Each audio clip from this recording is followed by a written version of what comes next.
Alright guys, what's happening? Simo here, the DIY car guy, and in today's video, I'm going to be showing you how to change your front brake pads and discs, or disc rotors. What do they call them here in Australia? Rotors. Pads and rotors, bro. So I'm going to show you how to change those. We're going to be doing it on this, or I'm going to be doing it on this 2014 model Mark 7 Fiesta ST. Now, if you don't have a Fiesta Mark 7 ST or whatever, it doesn't matter. If you have a floating piston style caliper, and I will show you in around about 2 or 3 minutes time what a floating piston style caliper is, then it's the same process.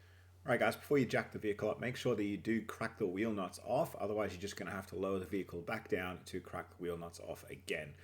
When you do jack the vehicle up though, guys, make sure that you are supporting it underneath some axle stands on both sides, and both rear wheels are chocked as well. You can see the reason why you need to chock both wheels is because when you do jack up these small hatchback vehicles, they do have a stiff chassis on them. So the rear wheel is likely to come off the floor when you're jacking up the front of the vehicle as well. So as you can see, as I jack up the other side, the other wheel does come down and rest nicely against the vehicle chock. All we're going to do now, guys, is just remove the wheel. You can see, because I've already cracked off the wheel nuts, that they are very easy and finger loose for me to undo. What you're going to do once you've removed those, put them in a safe place so you don't lose them. And when you take the wheel off, you can just place it to one side, or if you want for added security, you can place it underneath the vehicle. All right guys, so this is a floating piston style caliper, and you can tell the difference because it has a cutout here, okay? Which means it only has the piston on one side. If you have like a high performance car, like an M-Class BMW or one of those new Toyota Supras, and they have like Brembo brakes, then you're probably gonna have pistons on each side that pull the pads together, push the pads together onto the disc. But if you have a floating piston style caliper, it looks like this, okay? And that's because you can tell because it has the cutout here and the piston is here, and this slides and floats on these guides, okay? So these little guides, and you can see there's some fresh grease in here because I did take them off and grease them the other day. There is a video there about why I did that if you want to watch that. Yeah, so this floats on these slides here, top and bottom, okay? Top and bottom.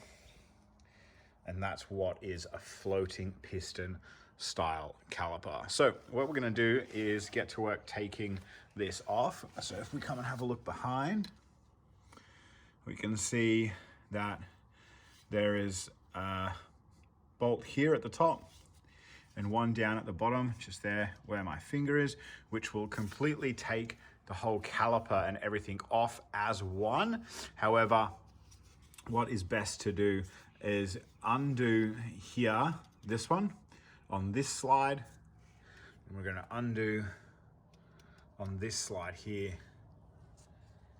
down in there as well, to take this part of the caliper off.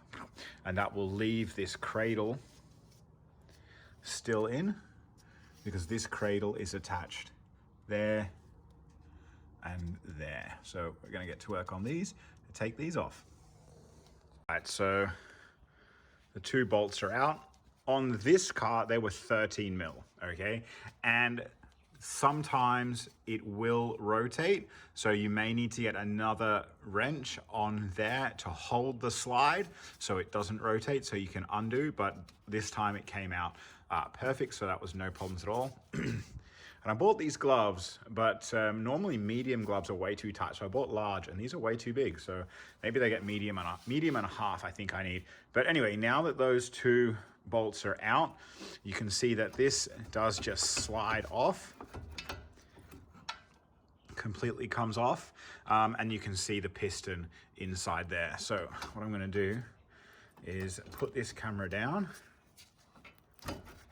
and then take that out and rest it up here. And then we're gonna remove this cradle with those, like I said, the bolt there and the bolt down there. So this is our cradle that the disc pads sit in, okay? And you can see That is where this came out of, and it's the cradle that's threaded. And in here, these just slide through in here. And it bolts on this side here. So this cradle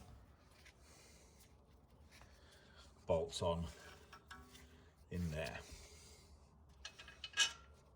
So always make sure you put your bolts somewhere where you are not going to lose them. Now, when you're replacing your pads and discs or pads and rotors, you do want to take these slides out, okay? And these slides do just come out by just gently pulling,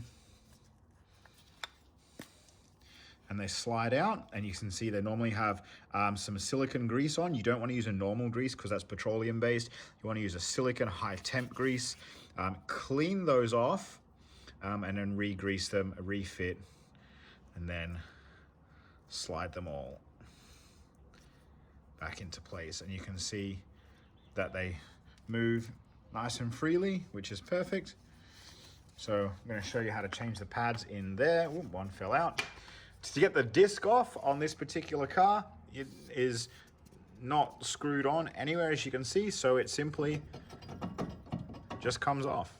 So yeah.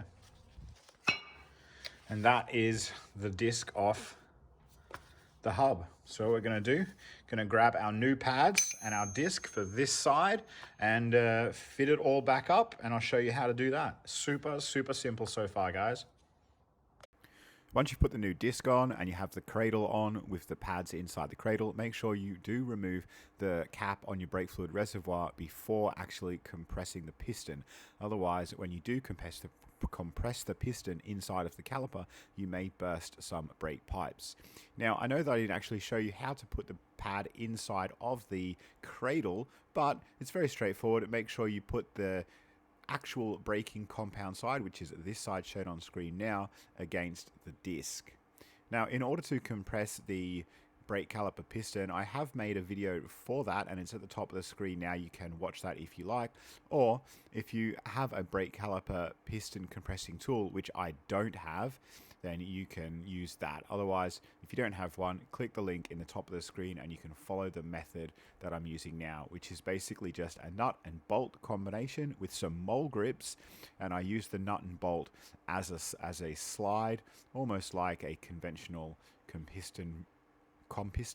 piston compressor tool. That's a mouthful.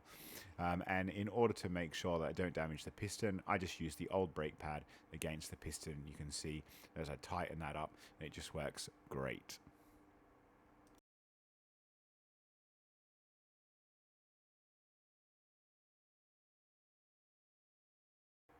Once you've fully compressed your brake caliper piston, you can slide it back over the brake pads and lock it into place. All you're going to do now is just bolt it back into the cradle with the two bolts that you removed earlier on. You'll notice throughout the entire video I did have two wheel nuts on the studs holding the brake disc in place, nice and secure, so everything was square up to the hub whilst I was putting everything back together. Whilst I'm bolting the caliper back onto the cradle, I'm making sure that I'm using some high temp Loctite and just secure the bolts in place so while I'm driving down the road they don't vibrate and loosen off. Once you've done that, you can put your wheel back on and you're good to go. For the first 300 to 400 kilometers, try to avoid stopping in an emergency stopping scenario. Make sure you read the road ahead, bed your brakes in, and then you are good for another 50, 60,000 kilometers, depending on your driving style.